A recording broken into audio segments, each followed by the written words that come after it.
सुंदर ते ध्यान उभे विटेवरी वर कटेवरी ठेवूया तुळसी हार गळा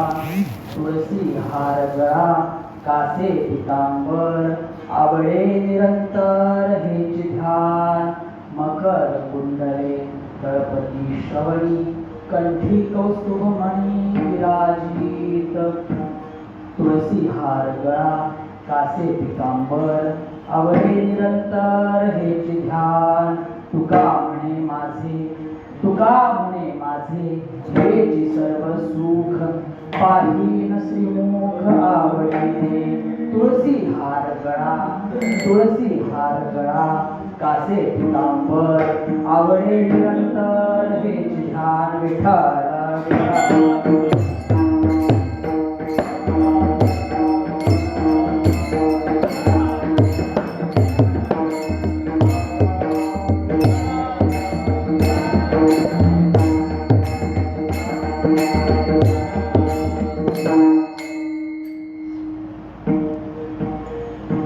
ब्रह्मानंदं परमसुखदं केवलं ज्ञानमूर्तिं द्वन्द्वातीतं गगनसदृशं तत्त्वमस्याभिलक्षणम् एकं नित्यं विमलमचलं सर्वधी साक्षिभूतं भावातीतं त्रिगुणरहितं सद्गुरुं तं नमामि।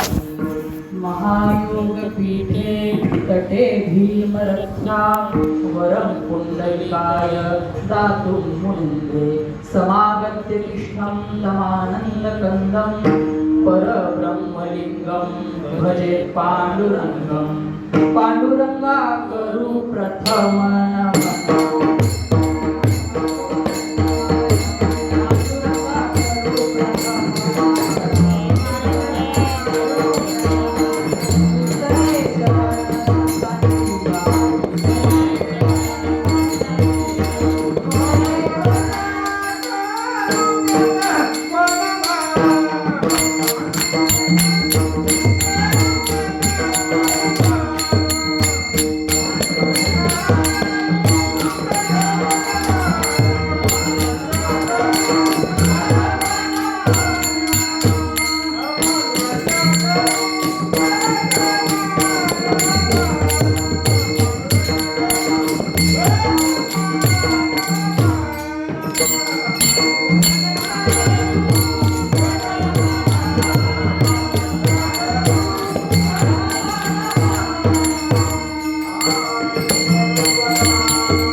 करू प्रथम नमन, दुसरे चरण संतांची या, त्यांच्या कृपादाने कथेचा विस्तारू, बाबाजी सद्गुरु दास तुका, जयांचे करिता स्मरण, होय सकळ विद्येचे अनुसरण, तेची बंधू श्रीचरण श्री गुरूंचे ते नमस्कारोनी आता, सुंदर ते ध्यान उभे विटेवरी, सुंदर ते ध्यान उभे विटेवरी, करकटेवरी ठेवून या, तुळसी हार गळा कासे पितांबर, आवडे निरंतर हेच ध्यान विठ्ठल विठ्ठल.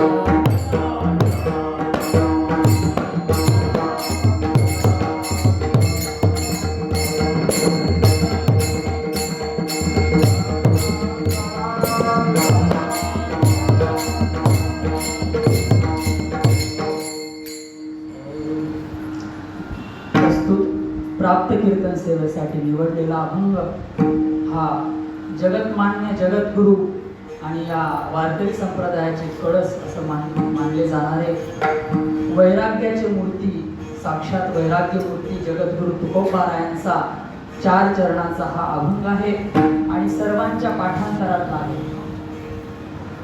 हा अभंग आपल्या सर्वांना तोंडपाठ आहे असं म्हणण्यापेक्षा आपल्या सर्वांना हा अभंग कानपाठ आहे. कारण असं म्हटलं जातं महाराज की हा अभंग ज्याला पाठ नाही तो वारकरी नाही, आणि हा अभंग ज्याला पाठ नाही असा एकही वारकरी नाही. विठ्ठल विठ्ठल.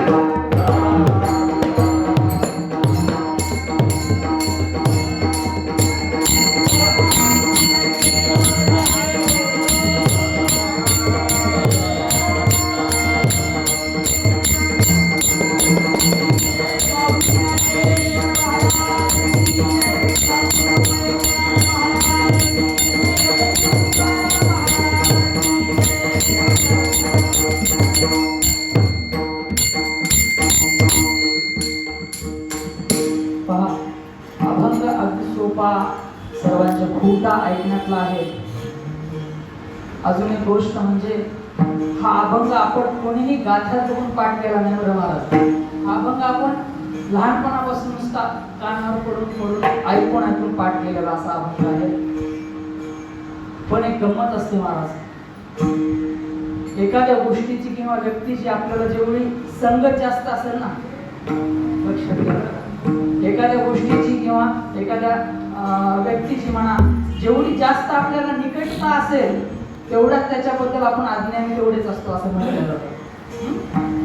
संत आपल्या जवळ आहेत, संतांच्या रोज आपण सोबत राहतो किंवा संतांचं आपण कीर्तन प्रवचन असेल, सत्संग असेल संतांचा सद्गुरूंचा, आपण आपल्याला तो काय म्हणतात त्याला शुद्ध मराठीत बोलायचं झालं तर इझिली भेटून जातो नाही का, लवकर असाच भेटून जातो फ्री मध्ये. तर त्याची तेवढी किंमत राहत नाही किंवा त्याच्याबद्दल थोडंसं अज्ञान माणसाच्या मनामध्ये असतं. त्याच्यामुळे हा अभंग चिंतन करणे योग्य आहे. आणि जगद्गुरु तुकोबारायांसारख्या, ज्ञानोबारायांसारख्या इतर सर्व संतांची जी वाणी आहे, त्यांचे जे अभंग असतील, पद असतील, ओव्या असतील, त्या विनाकारण नसतात.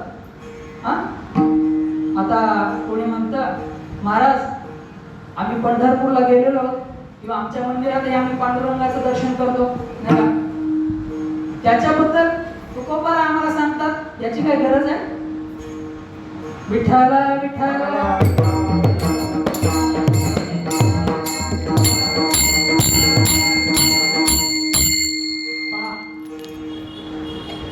एक असतं सार्थक बोलणं बघा, सार्थक बोलणं असतं आणि एक असतं वायफळ बोलणं. ज्याची बोलण्याची खरंच गरज आहे, बोलण्याशिवाय आता दुसरा पर्यायच नाही, त्याला म्हणतात सार्थक झालं ते बोलणं नाही का, त्याला काहीतरी अर्थ असला पाहिजे. आणि निरर्थक बोलणं कशाला म्हणतात की वायफळ बोलणं नाही का, जसं ज्ञानोबाराय म्हणतात आपल्या हरिपाठामध्ये, काय म्हणतात बोलण्याविषयी, काय म्हणतात ज्ञानोबाराय सांगा तुमची थोडीशी परीक्षा आता. अजून ज्ञानोबाराय त्याला एक शब्द देतात, व्यर्थ जो बोलतो, बडबड करतो तो. बरळती बरळ, अनंत वाचा बरळती बरळ, त्या कैसे दयाळ पावे हरे. जो व्यर्थ बडबड करत असतो विनाकामाची, त्याला देव प्राप्त होऊ शकत नाही. नवे नवे त्याला व्यवहारात सुद्धा यश प्राप्त होऊ शकत नाही. बरं, मग हा प्रश्न उत्पन्न होतो. आपल्याला देवाचं स्वरूप माहितीये की काय माहितीये? देव कसा आहे? सुंदर ते ध्यान, उभे विटेवर, तो विटेवर उभा आहे, कमरेवर हात देऊन उभा आहे, कानामध्ये मकर कुंडल आहे, गळ्यामध्ये तुळशीचा हार आहे. अजून काय सांगायचं तर कंठी कौस्तुभमणी, पितांबर नेसलेलं आहे. हे सर्व आपल्याला माहित आहे. पण सांगण्याची गरज काय? तुकोबाराय निरर्थक बडबड करतात का? नाही. स्वतःला विचारून पहा महाराज. थोडा वेळ डोळे झाका आणि स्वतःला विचारा, आपल्याला देव माहिती आहे का? आपण देवाला ओळखतो का? उत्तर येईल, थोडासा ओळखतो, तो पण वरवरचा ओळखतो, परंतु पूर्णपणे मी देवाला ओळखत नाही. आणि ही पूर्ण देवाला ओळखण्याची ही जी स्थिती आहे, तिला पूर्णत्वात नेण्यासाठी तुकोबाराय आपल्याला देवाचं वर्णन करून सांगतात. विठ्ठल विठ्ठल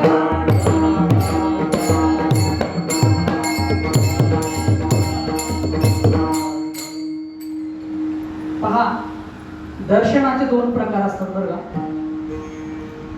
एक असतं स्वरूपाचं दर्शन आणि एक असतं स्वभावाचं दर्शन. पहा, स्वरूपाचं दर्शन, काही गोष्टी आपण नुसत्या बघून, आता पहाणे म्हटलं ना, या पहा या शब्दाला दोन अर्थ प्राप्त होतात. एक आहे त्याचं वरवरचं पाहणं, त्याच्या रूपाचं, तो कसा दिसतो वगैरे, नाही का. आता उदाहरण झालं तर आता मी म्हणतो की हा पंखा पहा, बघितला, काम झालं, संपलं, नाही का. हा, आता दुसरं अजून एक त्याचं उदाहरण देतो की पहा, आता नेमकी दिवाळी झालेली आहे, सर्वांनी दिवाळीत फराळाचं पोटभर खाल्लं असेल, नाही का. आज एकादश आहे तरी सुद्धा उदाहरणादाखल नाव देतो. काय काय खाल्लं असेल? चिवडा खाल्ले असेल, गुलाबजामुन खाल्ले असतील, चकली खाल्ली असेल, वगैरे वगैरे वगैरे. काय झालं? आईचं घरी काम चालू होतं, काय चिवडा बनवणं, चकली बनवणं चालू होतं.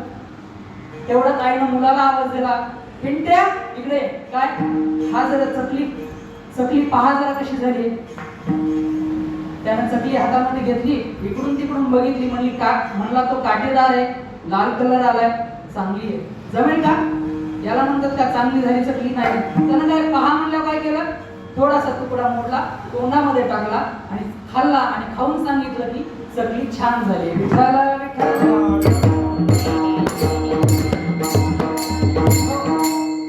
हे दर्शनाचे दोन प्रकार आहेत.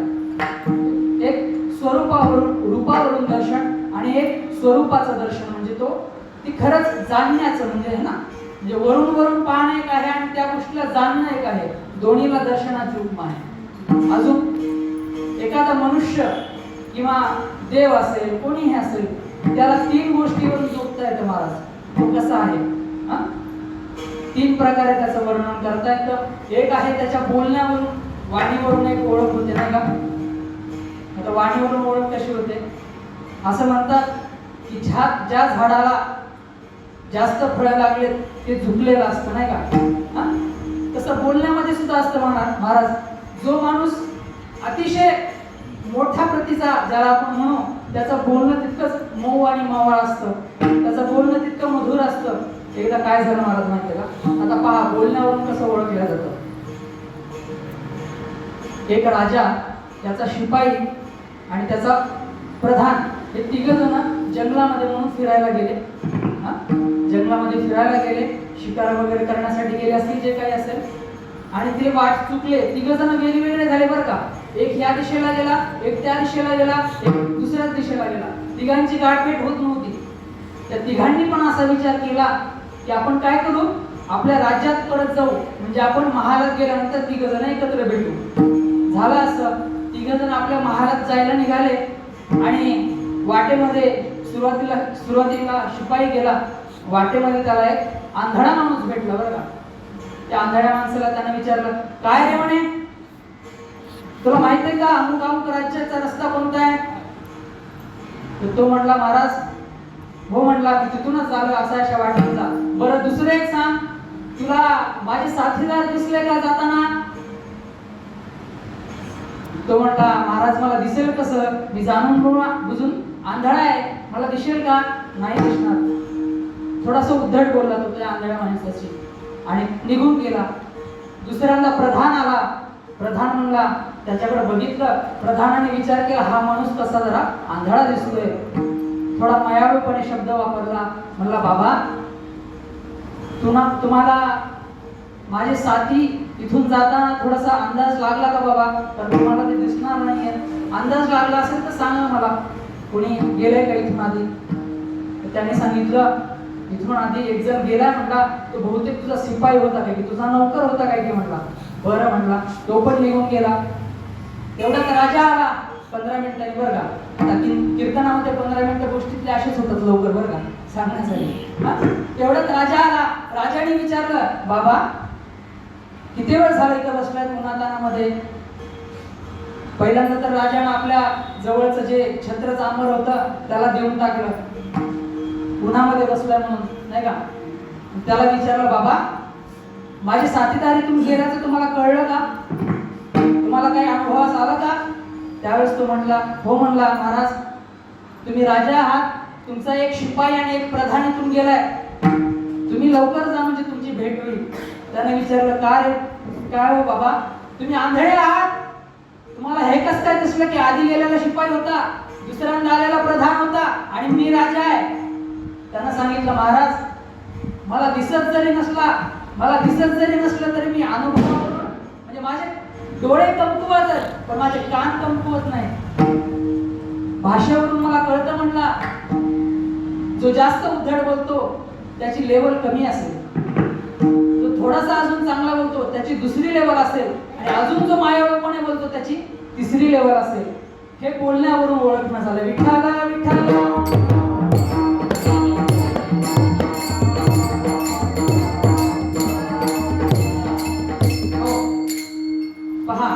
एक झालं वाणीवरून दर्शन किंवा ओळखणं, दुसरं आहे स्वभावाचं ओळखणं. पहिल्या गोष्टीचा थोडा विचार करा आणखी वाणीचा.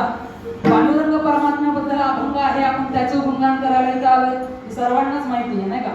पांडुरंगाची वाणी कशी आहे, देवाची वाणी कशी आहे?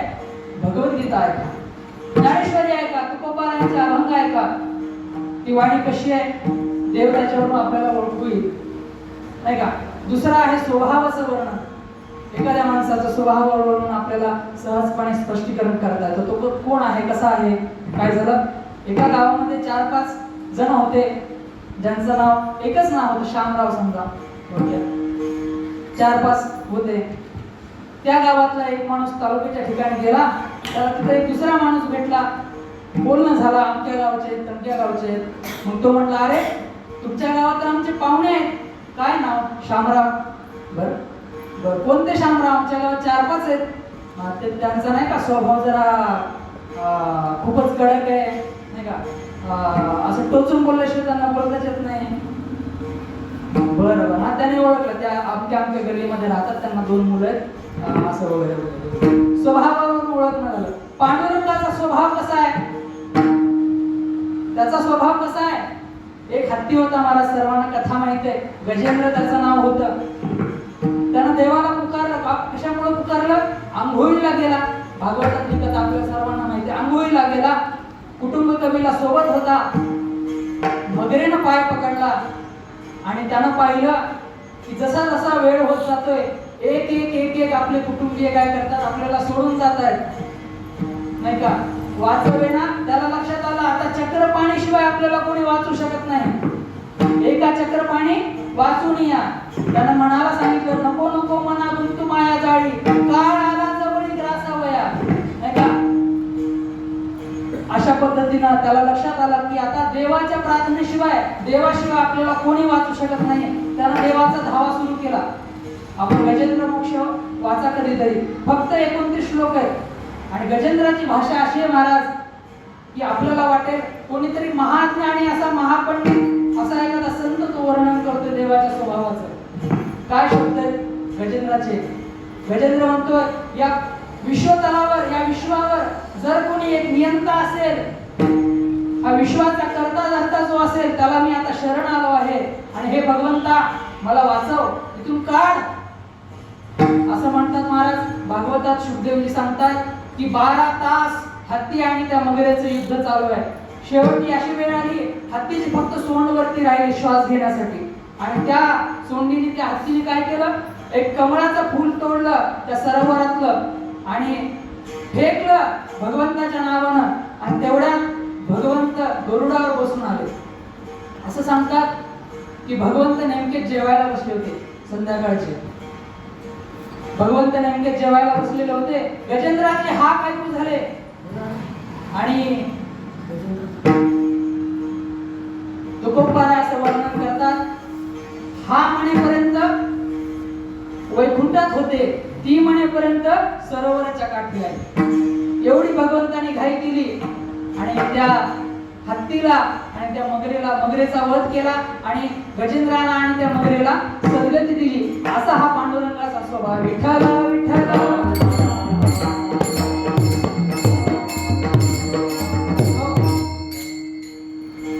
आपल्या सर्वांच्या अगदी जवळचं उदाहरण सांगायचं झालं तर जनाबाईंचं उदाहरण. नामदेवरायांच्या घरी किती जण होते महाराज? 14 जण आणि 15-20 जनाबाई, नाही का? अनेक प्रसंग आहेत. त्यापैकी एक जनाबाईंच्या मागे एवढं काम असायचं महाराज, तुम्ही विचार करा. 15 जणांचं काम करायचं, 15 जणांचं एक घर आहे आणि त्याचं सर्व काम एकटीनं करायचं. किती काम असेल महाराज? धुण्या भांड्याला बाई नव्हती. हा, किती काम असेल? खूप काम असायचं महाराज. आणि एवढं काय व्हायचं, एवढं काम करून करून जनाबाईला स्वतःकडे सुद्धा लक्ष द्यायला वेळ नव्हती महाराज. स्वतःच्या शरीराकडे लक्ष द्यायची वेळ नव्हती. वाढून गेलंय का, थोडं काही खायला लागते जास्त, काहीच त्यांच्याकडे वेळ नव्हता. आणि झालं असं, जनाबाईंच्या डोक्यामध्ये खूप वाद झाला. त्यांना विंचरायला वा काढायला सुद्धा काय नाही, वेळ नाही. खूप छान त्याचे प्रमाण आहेत महाराज.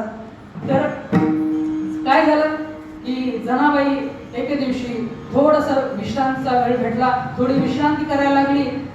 तेवढ्यात आवाज आला, जनाबाई वाड्याच्या दरवाजाच्या बाहेरून. जनाबाई बाहेर गेल्या. विचारलं कोण? एक स्त्री होती. तिनं सांगितली, अरे मी तुझी मावशी आहे. जनाबाईला वाटलं आता आपण लहानपणी गंगाखेड मधून आपण इकडे आलो, असेल एखादी मावशी आपल्याला माहिती आहे. जनाबाईने तिला मध्ये घेतलं आणि ती म्हणे, काय ग जना, कसा अवतार करून ठेवलास? ये थोडस तुझं डोकं विंचरते. आता ते वा काढण्याची काय काय पद्धत असते तुम्ही विचार करा, नाही का? सर्वच काय आपल्याला वेळेच्या अभावी सांगता येणार नाही. आणि अशा प्रकारे महाराज हा पांडुरंगाचा स्वभाव आहे. हे त्याच्या स्वभावाचं वर्णन झालं. स्वभावावरून सुद्धा माणूस ओळखता येतो.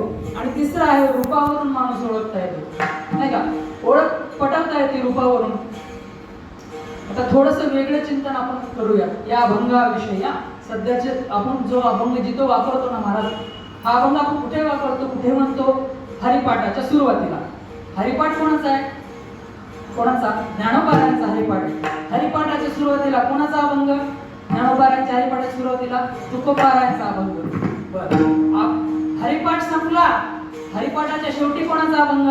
तुकोबारायांचा अभंग. कुठल्या गुरु परंपरेचे अभंग? ही जी रचना आहे ना महाराज, याच्याकडे थोडंसं जर आपण चिंतन केलं ना, हा अभंग का महत्वाचा आहे किंवा देवा पांडुरंगाचं जे स्वरूप आहे, जे रूप आहे, ते तुकोबारा आपल्याला का सांगतायत याच्यावरून कळेल. आता ही रचना कोणी केली? नाही, ज्ञानोबारायांनी सुद्धा ही रचना केली नाही, तुकोबारायांनी सुद्धा केली नाही. कुठली? की हरिपाठाच्या आधी सुंदर ते ध्यान म्हणावं. परंतु नंतरच्या संतांनी, संप्रदायातील जोग महाराज असतील, दांडेकर गुरुजी असतील, मारुतराव महाराज असतील, मोतीराम महाराज असतील, परभणीकर गुरुजी असतील, नाही का, या सर्व संतांनी ती आपल्याला रचना करून दिलेली आहे. कशासाठी करून दिलेली आहे? साधनेचे 3 टप्पे असतात महाराज, बरं का? साधनेचे 3 टप्पे असतात. एक आहे, आपण सिद्धांत समजून घेतला पाहिजे. भक्ती करत असताना, अध्यात्माच्या रस्त्यावर चालत असताना आपलं काय ध्येय आहे, आपल्याला कोणाला प्राप्त करून घ्यायचं आहे, त्याचं आधी वर्णन ऐकावं लागेल की नाही? कसं असतं माहितीये का? प्रवास करण्यासाठी 2 गोष्टी महत्वाच्या असतात. एक आहे मार्ग, एक आहे दिशा आणि दुसरा आहे मार्ग. एक आहे सिद्धांत, दुसरी आहे प्रक्रिया. तर मार्ग कशासाठी किंवा दिशा कशासाठी महत्वाची माहिती का महाराज? आपल्याला कुठे जायचं हे माहिती असल्याशिवाय मार्ग कितीही चांगला असला तरी तिथपर्यंत आपण पोहोचू का? नाही ना. एकदा असं झालं, विमानामध्ये त्यांनी अनाउन्समेंट केली. ते असतात ना विमानात अनाउन्समेंट करणारे, त्यांनी अनाउन्समेंट केली. म्हणले आमच्याकडे दोन बातम्या आहेत, एक चांगली बातमी आहे, एक वाईट बातमी आहे. आधी मी वाईट बातमी सांगते म्हटलं त्या मॅडम. त्या म्हणल्या असं झालंय की आपल्या विमानाचं जे दिशादर्शक यंत्र आहे ना महाराज, तेच खराब झालंय. त्याच्यामुळे आपल्याला कळत नाही आपण कुठे चाललोय नेमकं, आपण बरोबर जिथं पोहोचायचं तिथं पोहोचणार की माहित नाही. मग थोड्या वेळ म्हणल्या अजून एक चांगली गोष्ट अशी आहे, आपण जिथेही जातोय मोठ्या स्पीडनं जातोय, खूप जास्त स्पीडनं जातोय. फायदा आहे का? खूप जास्त स्पीडनं जाऊन नाही. कसं आहे महाराज, दिशा माहित नसेल तर मार्ग किती गुळगुळीत असला तरी ऍक्सिडेंट होण्याची दाट शक्यता आहे. विठ्ठला विठ्ठला.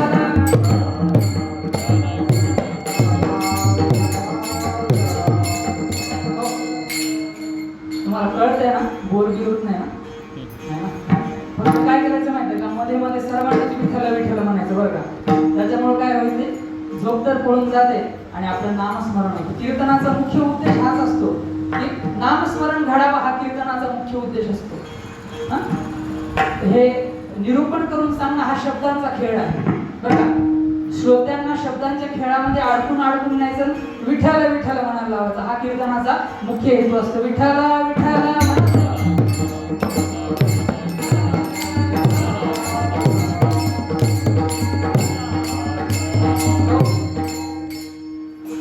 असे महाराज पहा, आपण सुंदर ते ध्यान या अभंगाच्या मार्फत काय करतो, ज्याला आपल्याला प्राप्त करून घ्यायचं आहे, ज्याच्यापर्यंत आपल्याला पोहोचायचं आहे, त्याचं रूप आणि स्वरूप जाणून घेतो. त्यानंतर हरिपाठामधून आपण प्रक्रिया जाणून घेतो की त्याच्यापर्यंत कसं पोहोचायचं, त्याचा मार्ग काय आहे, त्याचे दारवंटे कुठले आहेत, देवाची द्वारी उभा क्षणभरी, त्याचा द्वार नेमकं कोणतं आहे हे आपण त्याच्यातून जाणून घेतो. आणि तिसरा ठेपा आहे गुरु परंपरेचा अभंग. त्या मार्गाकडे मार्गक्रमण तुम्हाला कोण करून देईल, ज्याच्यापर्यंत पोहोचायचंय, सुंदर ते ध्यान असं ज्याचं स्वरूप आहे, त्याच्यापर्यंत पोहोचण्यासाठी कोण तुम्हाला मदत करेल, सत्य गुरु राय कृपा मज केली नाही का, हा तुम्हाला पोहोचून देईल. सद्गुरू तुम्हाला पोहोचून देतील. आणि ते सद्गुरू सुद्धा कोणाचं स्वरूप आहे, पांडुरंगाचं स्वरूप आहे नाही का. विठ्ठला विठ्ठला.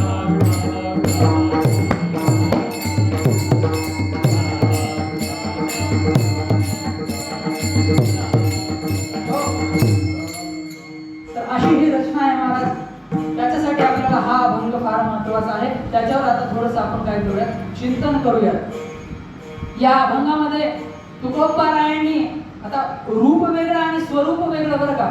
रूप हे वरवरचं असतं, आपल्या डोळ्यांनी जसं दिसत तसं असतं, आणि स्वरूप हे अंतःकरणाचं दर्शन असतं, म्हणजे अंतःकरणातून त्याला पाहिलं जातं, हे त्याचं स्वरूप झालं. पहिल्या 3 चरणामध्ये तुकोबाराय आपल्याला रूपाचं दर्शन करून देतात आणि शेवटच्या चरणामध्ये आपल्याला स्वरूपाचं दर्शन अशा प्रकारचं तुकोबाराय घडून देतात. विठ्ठला विठ्ठला.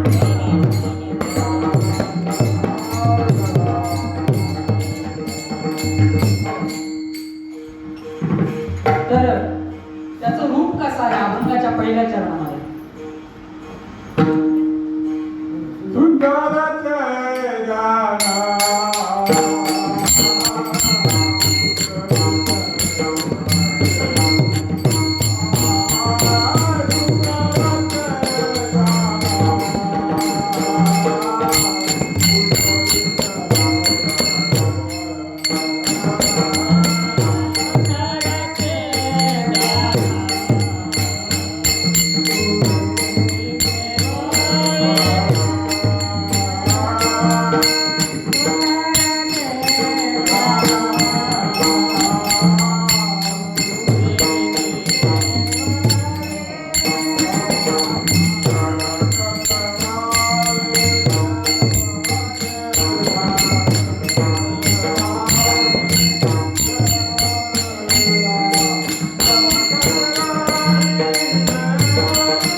रूपाचं दर्शन घडवीत असताना सुरुवातीला तुकोबाराय म्हणतात, सुंदर ते ध्यान उभे विटेवरी कर कटेवरी घेऊन या.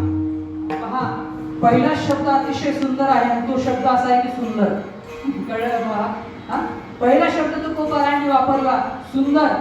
आता पहा, व्यवहारामध्ये सुंदर असण्याची व्याख्या थोडी वेगळी असते आणि परमार्थामध्ये सुंदर असण्याची व्याख्या थोडीशी वेगळी असते. व्यवहारामध्ये आपण सुंदर कोणाला म्हणतो, त्याचा रंग गोरा आहे नाही का, नाका डोळ्यात जरा चांगला आहे वगैरे वगैरे वगैरे, जे काही निकष असतील आपण ते निकष लावून त्याला ठरवतो हा सुंदर आहे, सुंदर नाही वगैरे वगैरे. आणि त्याच्यात सुद्धा व्यवहारामध्ये एक गुणांचा प्रभाव असल्यामुळे वेगवेगळ्या गुणांमधील माणसांना वेगवेगळ्या गोष्टी सुंदर जाणवायला लागतात बरं का. तसं असं एक उदाहरण आहे, तटस्थपणे ऐका. एकादशी आहे तरी ऐकून घ्या. एकदा काय झालं, आम्हाला शाळेत गुरुजी सांगायचे बरं ही गोष्ट. एकदा काय झालं की दोन बाया होत्या, म्हणजे स्त्रिया होत्या, दोन महिला. त्या एका बाजारामध्ये बाजूलाच बसून, एकमेकांच्या बाजूला बसून दोन गोष्टी विकायच्या. एक होती ती फुलं विकायची, एक होती ती फुलं विकायची आणि दुसरी होती ती मासे विकायची. त्या दोन बाया, दोन स्त्रिया दोन गोष्टी अशा प्रकारे विकायच्या. एकदा काय झालं, संध्याकाळ झाली, बाजार संपला. ती जी मासे विकणारी बाई होती तर तिला घरी जाण्यासाठी तिची जी व्यवस्था होती, रोजची गाडी असेल काय असेल, ती व्यवस्था त्या दिवशी झाली नाही किंवा गाडी सुटली असेल असं म्हणा.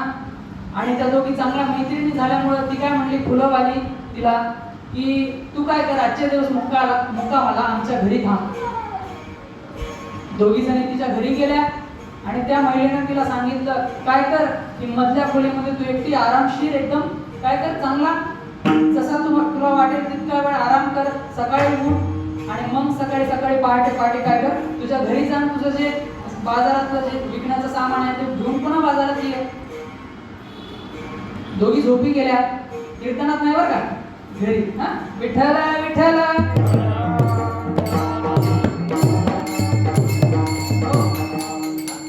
दोघी आपापल्या ठिकाणी झोपल्या आणि सकाळ झाली, पहाट झाली.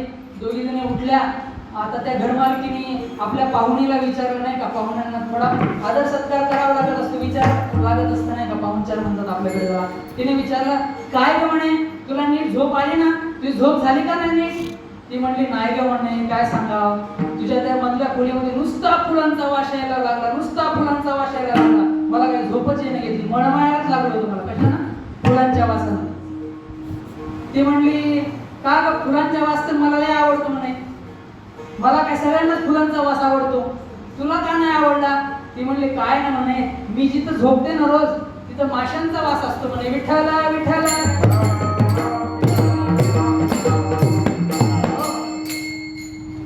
तिची सवय कशी होती, तिच्या सवयीमुळे काय झालं, तिला माशांचा वास चांगला वाटला, परंतु फुलांच्या वासाने मळमळ झालं, कसं तरी व्हायला लागलं. व्यवहार असा असतो महाराज. कसा हा व्यवहार आहे, लटिका व्यवहार सर्व हा संसार.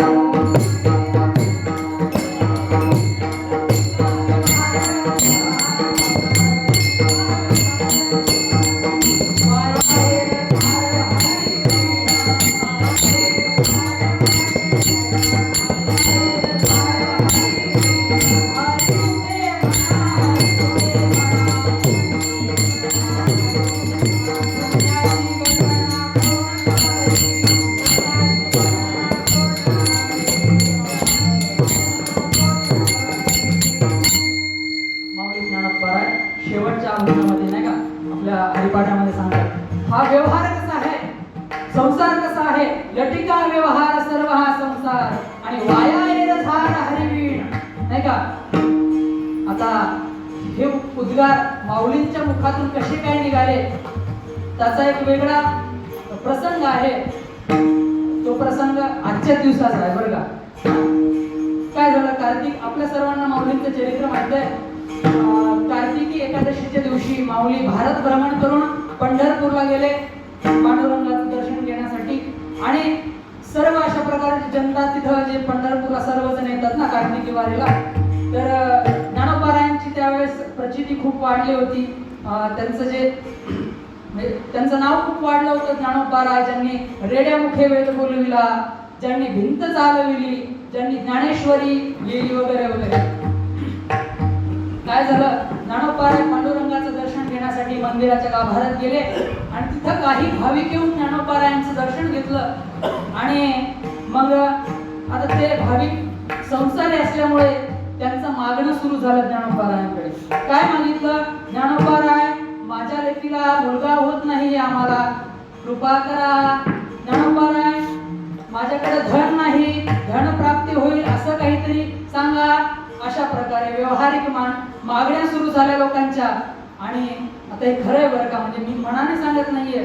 गेल्या वर्षी ज्यावेळेस समाधी सोहळ्यात कीर्तन होतं त्यावेळेस थोडासा अभ्यास करताना माऊलीचं चरित्र वाचत असताना त्या चरित्रामध्ये असा उल्लेख आलेला की माऊलींच्या अंतःकरणात फार अशी वेदना झाली महाराज, की माझं आजपर्यंत जे चरित्र होतं, आजपर्यंत मी जे काही केलं ते दुःख रूप असणाऱ्या या संसारामध्ये तुम्हाला आसक्ती निर्माण व्हावी म्हणून नाही केलं हो. कशासाठी केलं? संत कशासाठी आपले अभंग लिहितात, कशासाठी ओव्या लिहितात, कशासाठी परमार्थ करायला सांगतात? खरं सुख मिळवण्यासाठी, नाही का? जे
काय करतात, मज निरंतर जागविती. कशामधून जागवतात? संसार रूपी स्वप्नातून जागवतात, नाही का? ज्ञानोबारायांच्या अंतःकरणाला वेदना झाल्या. ज्ञानोबाराय पळत पांडुरंगाच्या समोर गेले, पांडुरंगाला सांगू लागले. आणि त्यावेळेस ज्ञानोबारायांच्या अंतःकरणातून या जगतासाठी, तुम्हा आम्हासारख्या साधकांसाठी उद्गार निघाले. लटिका व्यवहार सर्व हा संसार, वाया येत झार हरिबिन. या हरीशिवाय संसारात राहणं किंवा संसार जन्माला येणं आणि मृत्यूला पावणं म्हणजे कसं आहे? वाया येत झार आहे. आणि जर आपण हरीची कास धरली, तर आपण भगवत नाममुखी धरलं, तर त्या जीवनाचा प्रवास कसा आहे महाराज माहिती का? वारीसारखा आहे, वारीसारखा. आणि नामस्मरण नसेल तर वाया येत झार. विठ्ठला विठ्ठला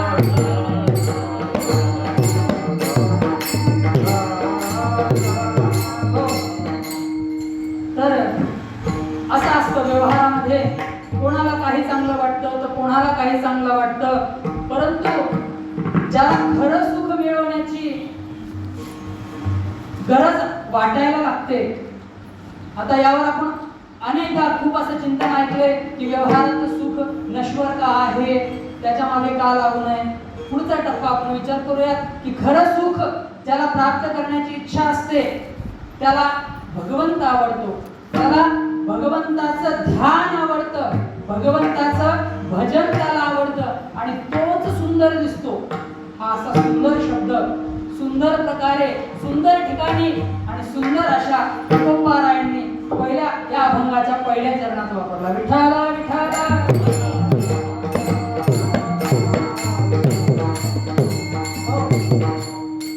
बरं म्हणले सुंदर आहे, सुंदर आहे, पण काय आहे म्हणले सुंदर ते ध्यान. आता एक गंमत अशी महाराज या अभंगाची बरं का. या अभंगात ज्ञानोबा तुकोबारायांना ज्याचं वर्णन करायचं ना त्याचं नाव एकदा सुद्धा घेतलेलं नाहीये.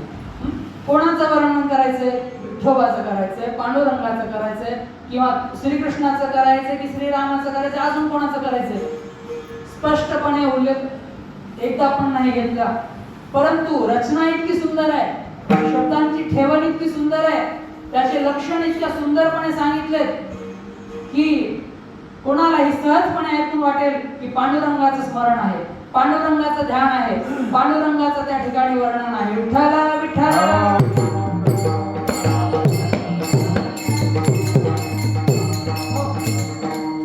काय सुंदर आहे म्हणले. सुंदर ते ध्यान. कोणाचं ध्यान? जो उभे विटेवरी. कोणाचं ध्यान? जो विटेवर उभा आहे अशा पांडुरंगाचं ध्यान. आता बघा पांडुरंगाला सुंदर म्हटले नाही बरं का. अजून एक गोष्ट आहे, पांडुरंगाला सुंदर नाही म्हटले, पांडुरंगाच्या ध्यानाला सुंदर म्हटले.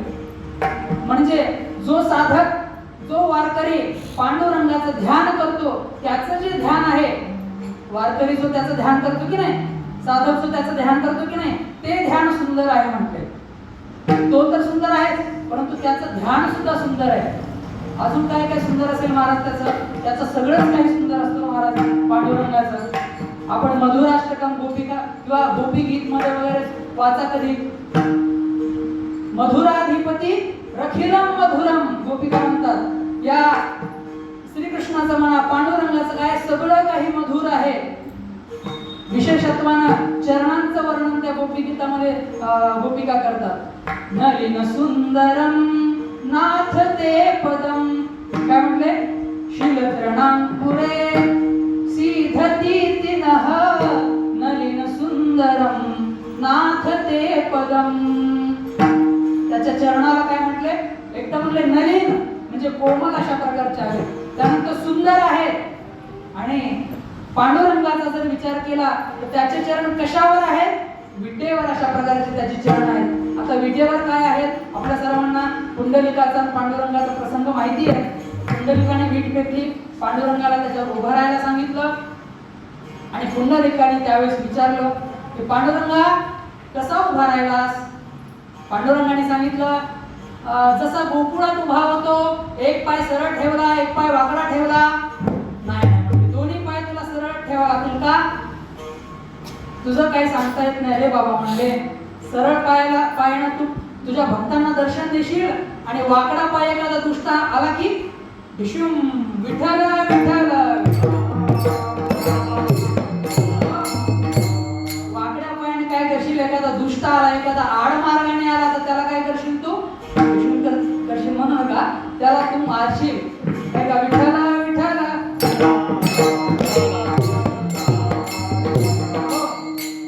पुंडलिकाने सांगितलं पांडुरंगा काय करायचं? दोन्ही पाय समान ठेवायचे.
कसा उभा राहिला?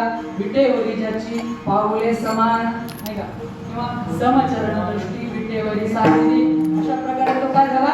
विटेवर उभा राहिला. आता त्या अभंगामध्ये समचरण दृष्टीमध्ये तुकोबारा आणखीन एक गोष्ट सांगतात की त्याची दृष्टी सुद्धा कशी आहे? समचरणावरती आहे. आपल्या पायाकडे त्याची दृष्टी आहे, म्हणजे जो त्याच्या पायावर डोकं ठेवेल त्याला तो बघतो, नाही का. अशा प्रकारे पांडुरंग परमात्मा उभा राहिला, विटेवर उभा राहिला, बरोबर. आता त्याचं जे ध्यान आहे ना महाराज, हा ध्यान दोन प्रकारचं ध्यान असतं. एक असतं मूर्त ध्यान, दुसरं असतं अमूर्त ध्यान. मूर्त ध्यान म्हणजे परमेश्वराच्या रूपाचं ध्यान करणं.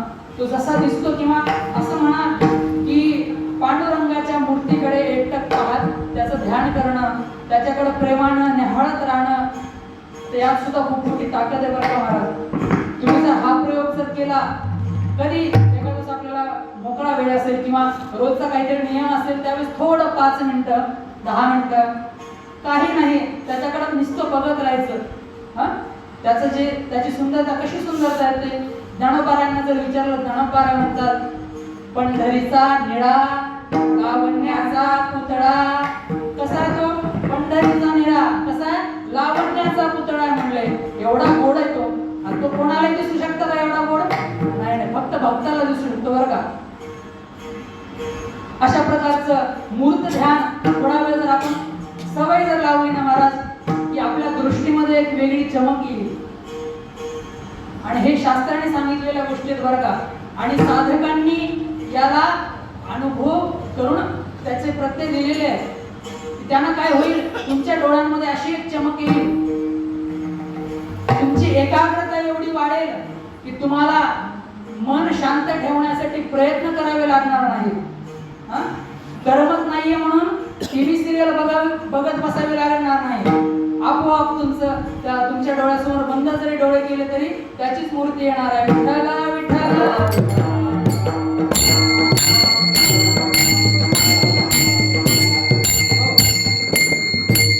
दुसरं असतं अमूर्त ध्यान.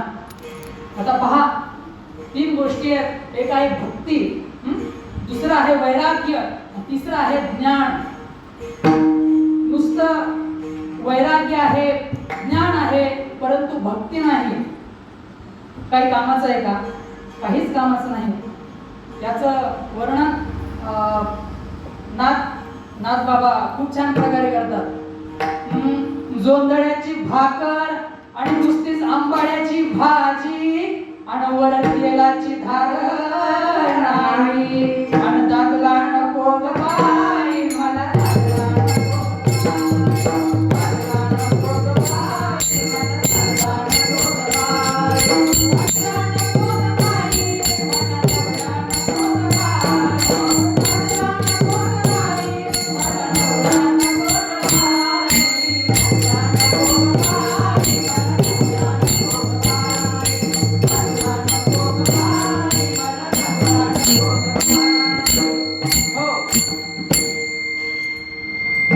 आपल्याला कळेल अशा सोप्या भाषेमध्ये संत आपल्या समोर एवढं मोठं अध्यात्म मांडतायत. हे अध्यात्म समजून घेण्यासाठी पूर्वीचे राजे लोक राज्यपाठ सोडून जंगलात जात होते, तपस्या करत होते. संतांनी आपल्यासाठी एवढं सोपं करून ठेवलं महाराज. कशाची उपमा दिली? जोंधळ्याची भाकर आणि नुसतीच आंबाड्याची भाजी. कशाची? आंबाड्याची भाजी, नुसतीच जोंधळ्याची भाकर. बरोबर तेल जर नसेल, तेलाची धार नसेल तर ते कोरडं खाल्लं जाईल का? नाही. नुसतंच ज्ञान आहे, नुसतंच वैराग्य आहे, परंतु भक्ती नाही, काही फायदा नाही. बर वैराग्य आहे परंतु ज्ञान नाही तरीही काही फायदा नाही. भक्ती नसेल, ज्ञान आहे, वैराग्य असेल तर माणसाला अहंकार येईल. अहंकार विसरण्यासाठी कोणाला तरी सर्वस्व अर्पण करावं लागतं, कोणाच्या तरी चरणावर सर्वस्व अर्पण करावं लागतं. त्यासाठी भक्ती महत्वाची आहे. बरं, भक्ती आहे, वैराग्य आहे, ज्ञान नाही, माणूस अंधश्रद्धेमध्ये त्याचं सर्वस्व निघून जाईल अंधश्रद्धेमध्ये. त्याच्यामुळे ज्ञान सुद्धा पाहिजे. भक्ती मधला, अध्यात्म मधलं काय चांगलं आहे, काय खरंच आपल्याला पांडुरंगाच्या जवळ घेऊन जाईल आणि कुठली साधना आपल्याला पांडुरंगापासून खूप दूर नेऊन जाईल, एवढं ज्ञान पाहिजे. विठ्ठला विठ्ठला.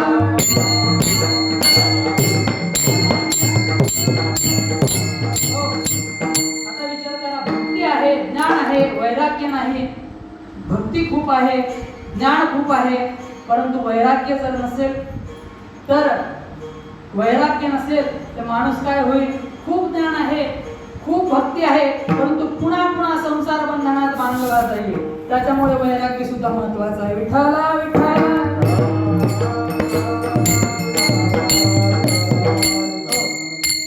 त्याच्यामुळे हे मूर्त ध्यान, त्यानंतर आहे अमूर्त ध्यान.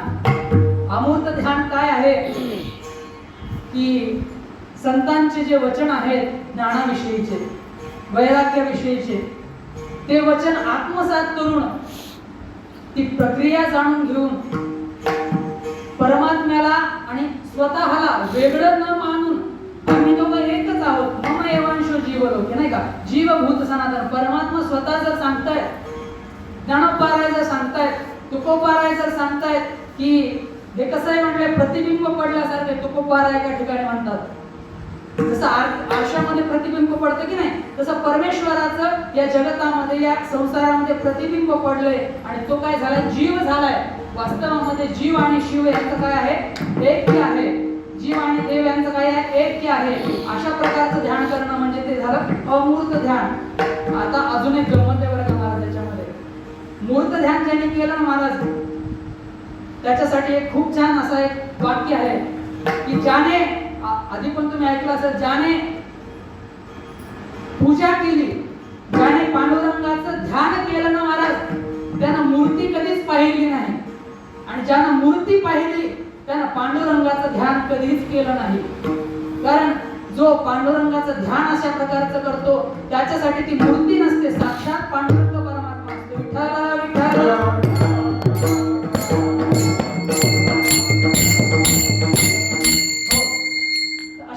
हे दोन प्रकारचं ध्यान आहे. एक आहे मूर्त ध्यान, दुसरं आहे अमूर्त ध्यान. आणि असा पंढरीनाथ परमात्मा कशावर उभा आहे म्हणले? विटेवर उभा आहे. सुंदर ते ध्यान उभे विटेवरी, कर कटेवरी ठेवून या. त्याचे दोन्ही हात म्हणले कटेवर ठेवून आहेत. आता याला सुद्धा दोन प्रकारे आपल्याला याचं चिंतन असं करता येतं. एक तर पुंडलिकाने सांगितलं, बाबा काय कर, तू कटेवर हात ठेव, कमरेवर हात ठेव.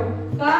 जसे तुला पाय सरळ करायला लावले ना, तसे तुझे हात जर मोकळे ठेवले तर तू तेच काम करशील. पुन्हा काय करशील? जसं कंसाला मारलंस, पुतण्याला मारलंस, जसं रामायणामध्ये कंसाला मारलंस, कुंभकर्णाला मारलंस, सॉरी रावणाला मारलं, कुंभकर्णाला मारलं, आता सुद्धा तेच करशील. त्यामुळे काय कर, गुपचूप कमरेला हात ठेवून उभं टाकायचं. संतांची, भक्तांची काय आहे महाराज? ही शक्ती आहे की देवाला सुद्धा जसं म्हणायचं तसं उभं करतील.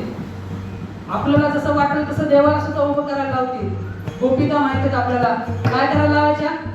श्रीकृष्णाला म्हणायच्या, कृष्णा तुला लोणी देते बरं का, एक काम करायचं, फक्त 10 मिनिटं माझ्या समोर नाचायचं, मग काय भेटेल? तुला लोणी भेटेल. बघा महाराज, कोणाची शक्ती आहे? जीवाची शक्ती आहे, मनुष्याची ही शक्ती आहे की परमात्म्याला सुद्धा जसं म्हणेल तसं काय करता येईल,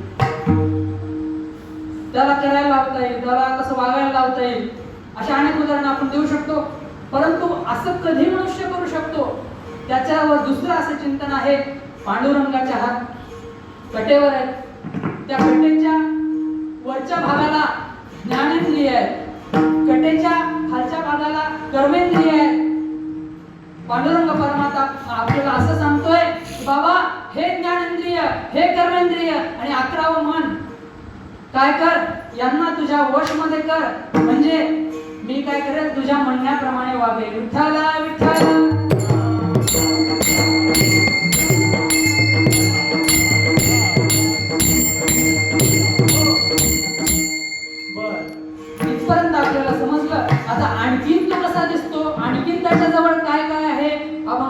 दुसऱ्या चरणामध्ये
हार गळा कासे पितांबर आवडे निरंतर हेची ध्यान. आता वेळेचा थोडीशी मर्यादा ठेवून आपण थोडं धावतं चिंतन यावर करूयात उरलेल्या अभंगावर.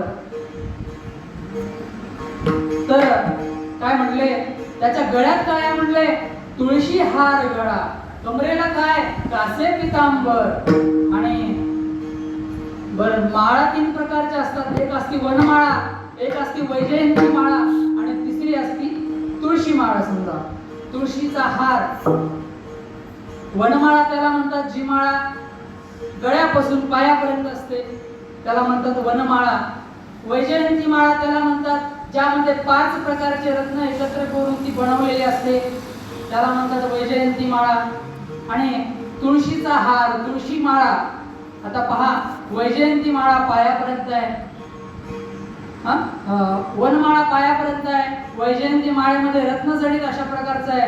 परंतु तुळशीच्या माळेमध्ये काय, तुळशीच्या हारामध्ये एक तर तुळशीच्या मंजुळा पानं वगैरे असतील किंवा त्याच्या लाकडाचा माळाच्या मणी असतील, त्याची तुळशीची माळ केलेली असते. पांडुरंग परमात्मा आपल्याला सांगतोय, संत आपल्याला असं सांगतायत की एवढं सगळं करण्याची गरज नाहीये, किंवा एवढं महागडं वागण्याची गरज नाही. आमच्या देवाला एवढं काय म्हणतात त्याला रत्नजडिताची एवढी काही हौस नाहीये. पांडुरंग परमात्माला काय म्हणतात, पंढरपूरला काय म्हणतात, त्याला म्हणतात नाद ब्रह्म. एक असतं तिरुपती बालाजी आहे, तिकडे काय आहे पैशाची जास्त किंमत आहे, सोन्या नाण्याची जास्त किंमत आहे. तुम्ही तिकडे ओडिसामध्ये जा तर तिकडे काय अन्न ब्रह्म म्हणतात तिकडे, म्हणजे तिथे अन्न पदार्थाची जास्त काय प्रामुख्यता आहे, प्रसादाची जास्त प्रामुख्यता आहे. परंतु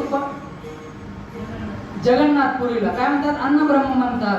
परंतु पंढरपूरला आल्यानंतर काय महत्वाचं आहे, पंढरपूरला आल्यानंतर कीर्तन ऐकणं, सत्संग ऐकणं, प्रवचन ऐकणं, त्याचं नामस्मरण करणं हे महत्वाचं आहे. आणि असा जो वारकरी आहे तो पांडुरंगाच्या हृदयाच्या जवळ राहतो, म्हणून तो तुळशी हार गळा तो हृदयापर्यंत असते ती माळा. आणि असं हे ध्यान आवडे निरंतर हे पांडुरंगाला आणि संतांना हे निरंतर आवडतं. आणि तिसऱ्या चरणात आहे की कंठी कौस्तुभमणी, अजून एक आहे कौस्तुभमणी कंठामध्ये, कोणाच्या पांडुरंगाच्या कंठामध्ये. आता वेगवेगळ्या प्राण्यांच्या ठिकाणी वेगवेगळे मणी सुद्धा असतात, आपण कधी ऐकलं असेल तर. ऐरावत हत्तीच्या गंडस्थळामध्ये म्हणतात एक मणी असतो. त्यानंतर त्या हरणाच्या नाभीमध्ये काय असतं कस्तुरी असते असं म्हणतात. असे वेगवेगळ्या प्रकारच्या ठिकाणी वेगवेगळे मणी वगैरे सापडतात. परंतु पांडुरंगाच्या गळ्यामध्ये काय आहे कौस्तुभमणी आहे. आणि हा कोणासाठी धारण केला, पांडुरंगाने विचार केला माझ्या भक्तांच्या गळ्यामध्ये काय आहे कंठी कृष्णमणी. माझ्या भक्तांच्या गळ्यामध्ये हा कृष्णमणी म्हणजे श्रीकृष्णाचं नाव, पांडुरंगाचं नाव म्हणा, श्रीरामाचं नाव, भगवंताचं नामस्मरण सतत आहे, त्याचं प्रतीक म्हणून त्याने हा कौस्तुभमणी आपल्या कंठामध्ये धारण केलेला आहे. कंठी कौस्तुभमणी विराजित. आणि तुकोबा शेवटच्या चरणामध्ये म्हणतात,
शेवटच्या अभंगामध्ये स्वरूपाचं अशा प्रकारे वर्णन करत असताना तुकोबाराय सांगतात, तुका म्हणे माझे हेची सर्व सुख पाहीन श्रीमुख आवडीने. तुकोबाराय म्हणतात, माझं सुख कशात आहे? तुकोबाराय म्हणतात, माझं सुख कशात आहे की हे जे रूप आहे पांडुरंगाचं त्याला पाहण्यातच माझं खरं सुख आहे. तुका म्हणे माझे हेची, तर पहा नुसतं हे म्हणते ना, त्याला ची हा प्रत्यय लावला. तुका म्हणे माझे हेची सर्व सुख आणि पाहीन श्रीमुख आवडीने. आता पाहीन हे लक्षात आलं, कसं पाहीन? आवडीने पाहीन. कसं असतं महाराज, काही गोष्टी कुठलीही गोष्ट असो आवडीने केल्याशिवाय त्याचा पूर्ण आनंद आपल्याला घेता येत नाही, बरं का? आणि संतांच्या आवडी निवडी जर आपण ओळखल्या ना, जर आपण विचारल्या संतांना काय आवडतं, ज्ञानोबारायांना विचारा, ज्ञानोबाराय तुम्हाला काय आवडतं? माझे जीवीची आवडी पंढरपुरा नेहमी. ज्ञानोबाराय म्हणतात, माझ्या जीवाला सुद्धा काय आवडतं, मला जीवापासून काय आवडतं की पंढरपूरला गुढी नेईल. कशासाठी? ज्याचं ते रूप बघण्यासाठी. तुकोबाराय काय म्हणतात, तुका म्हणे माझे हेची सर्व सुख पाहीन श्रीमुख आवडी.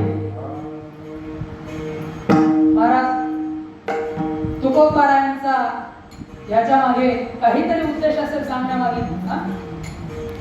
पहा, रूपाचं वर्णन करून स्वरूपाचं वर्णन यासाठी आहे. वास्तविक जर पाहिलं ना महाराज, तुमच्या आमच्यासारखा जीव पांडुरंगाच्या स्वरूपाला कधीच पाहू शकत नाही. तुमचा आमच्यासारखा जीव पांडुरंगाच्या स्वरूपाला कधीच पाहू शकत नाही आणि संत पांडुरंगाच्या रूपाला कधीच पाहू शकत नाही. कारण रूपाला पाहणं हे वरवरच झालं आणि स्वरूपाला पाहणं हे आत्मविचारातून पाहणं झालं. वास्तविक पाहता आपण त्याच्या स्वरूपाला कधीच पाहू शकत नाही आणि संत त्याच्या रूपाला कधीच पाहू शकत नाही. तरीही त्याच्या रूपाचं वर्णन का? कारण तुमच्या आमच्या सारख्या साधारण जीवाला त्याच्या स्वरूपापर्यंत नेण्यासाठी रूपाचं वर्णन आहे. काय असतं महाराज ज्ञानोबा राय एका ठिकाणी थोडं धावतं चिंतन आहे, एक 5-10 मिनिटांमध्ये आपण संपूया. ठीक आहे. ज्ञानोबा राय एका ठिकाणी वर्णन असं करतात की प्रतिपदेचा चंद्र आहे. कधीची प्रतिपदा? अमावस्या झाल्यानंतरची पहिला दिवस आहे.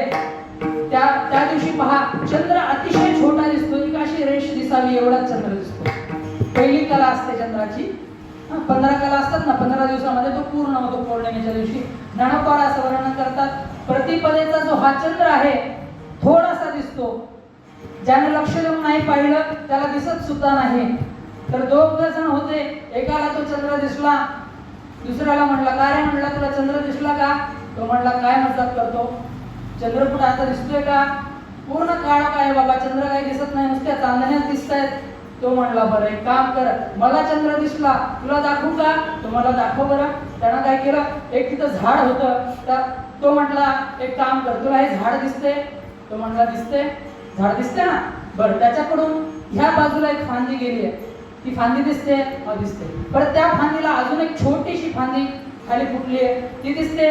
हो दिसते. बरं त्याला ते वरचं पान दिसते, 4-5 पान आहे, त्याचं वरचं पान दिसते? हा दिसलं. आणि त्या पानाच्या थोडंसं वरती बाजूला चंद्र दिसते की नाही? तो म्हणला चंद्र दिसला. विठ्ठल विठ्ठल.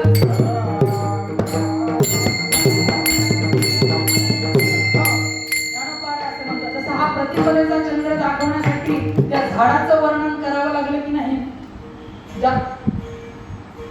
डायरेक्ट किंवा स्पष्टपणे त्या चंद्राचा उल्लेख न करता स्पष्टपणे तो चंद्र दाखवणं शक्य नाही, म्हणून त्या झाडाचं वर्णन करावं लागलं, म्हणून त्याला तो चंद्र दाखवता आला. तसा तुकोबाराय सुरुवातीला रूपाचं वर्णन करतात आणि शेवटी स्वरूपात बद्दल सांगतात की तुकोबाराय म्हणतात मला हेच सर्वात जास्त आवडतं बाबा. कारण मग तिथे सिद्धांत आला की संसारामध्ये कसं आहे, संसार हा दुःख मूळ आहे, परंतु संसाराचा फायदा घेऊन म्हणजे बघा उपभोग नाही उपयोग घेऊन संसाराचा साधनाच्या स्वरूपामध्ये उपयोग करून परमात्म्यापर्यंत जाता येतं. या शरीराचा उपयोग शरीर कशासाठी भेटलेलं वगैरे वगैरे सर्व चिंतन आपल्याला माहित आहे. अशा प्रकारे हे तुकोबार आपल्याला स्वरूपाचं जे वर्णन आहे ते शेवटच्या चरणामध्ये करतात. विठ्ठल विठ्ठल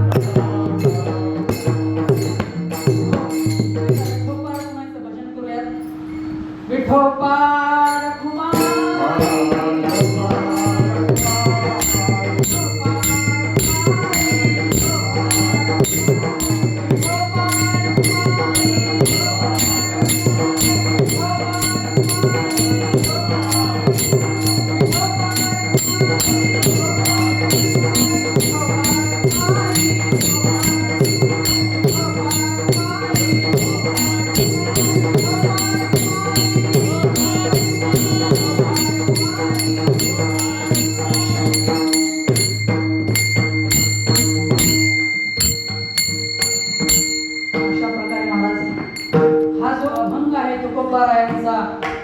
त्याचं थोडक्यामध्ये धावत्या वेळेमध्ये आणि माझ्या मर्यादित बुद्धीने जितकं काही मला शक्य होईल, जितकं काही पांडुरंग परमात्मा सद्गुरू राय आणि तुकोबाराय जेवढी काय बुद्धी देतील तेवढ्या बुद्धीने हा थोडक्यामध्ये असणारा त्याचा परिचय मी आपल्या समोर ठेवलेला आहे.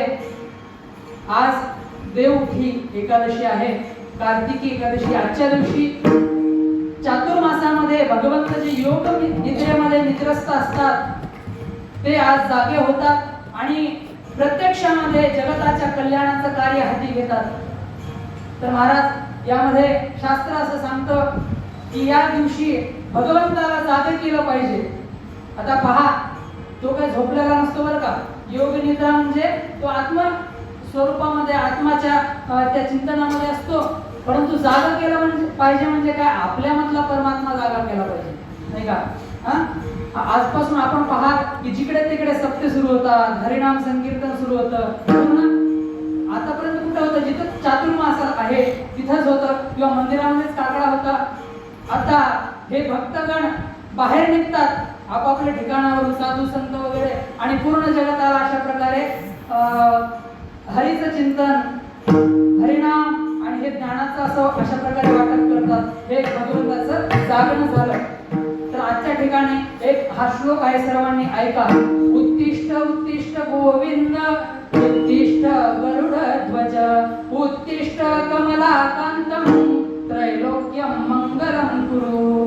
तुम्हाला आपल्या सर्वांना हा श्लोक ऐकून आजच्या एकादशीचं पूर्णपणे फळ प्राप्त झालेलं आहे. विठ्ठल विठ्ठल.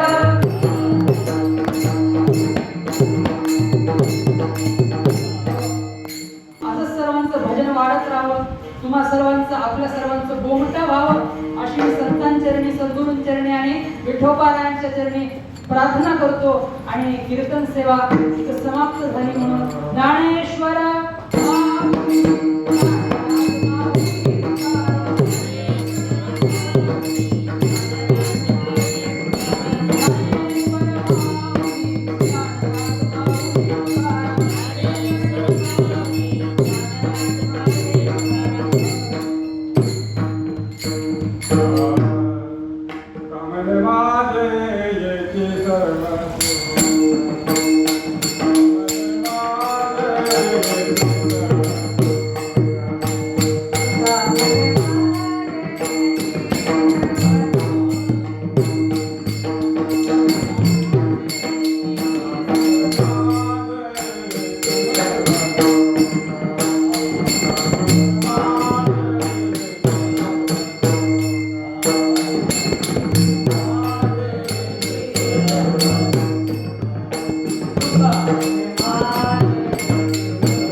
आहे.